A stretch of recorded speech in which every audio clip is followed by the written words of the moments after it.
Assalom xolajon. Va alaykum assalom bachakoi xola. Bishinin. Hozir man ba shuma noni garm. Shinin. Marhamat qiling. Giring bachakoi xola. Marhamat xola. Hozir man shuma dug'inal kashtagi miyoram.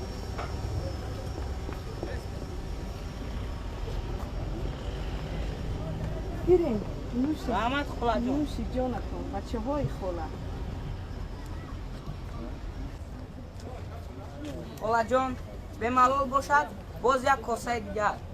حاضر با بچه خدا جان که خولا مثل دوغ‌های کشیده مادری من شیرین است. و حتی همین کرته حلیلی گلدارتان باشد و کرته مادری من بسیار مانند است.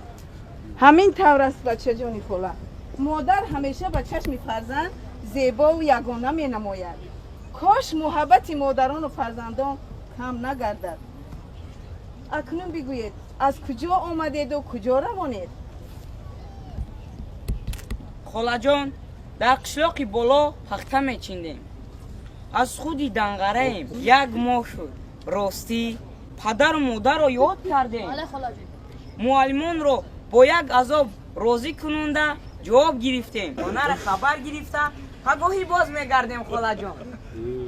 اوه معلوم است که شما این راهی دراز را پای پیاده طی نمودید البته خسته و بی‌مدار شدید کمک خواب کنید دم گیرید آبی گرمانم سر و تنتان شسته باز راهتان رو دوام میدهید رحمت خolajon ما یگان لحظه ایست نمیکنیم. با ما بسیاری ها رهکی شدند لیک غیر از من و رستم دیگرها از راه دشوار ترسیده بازگشتند خolajon. ما باشیم از راه همان نمیگردیم تا بگاه نزد پدر و مادر میشویم. برای کلام برایم خolajon. آن طرفش آسان. ها در حقیقت هم این راه ها بسیار ویران بودند. کلان شوم یگان وظیفه بلند گیرم. اولا مکتب بچگان را از پختچینی آزاد میکنم. بعد همه این راه ها را از سری نو ساز میکنم خolajon. صدقه بچه های دلیر نوترسم با وجود این با احتیاط باشید یکی راه رو گم نکنید خolajon مگر آدم در وطن خودش رهگم میزند؟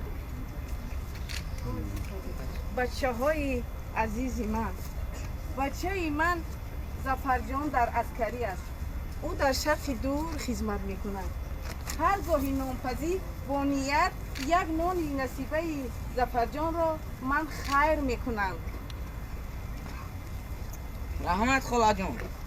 گیرید در کار میشود رحمت خolajon. تشکر خolajon.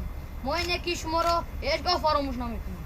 انا کنون به همین راه راست روید شما را تا ایستگاه راه کلان میبرد احتیاط باشید از جویبار راه کلان آب ننوشید زهرآلوده نباشد مالش خolajon. خیر سفرتون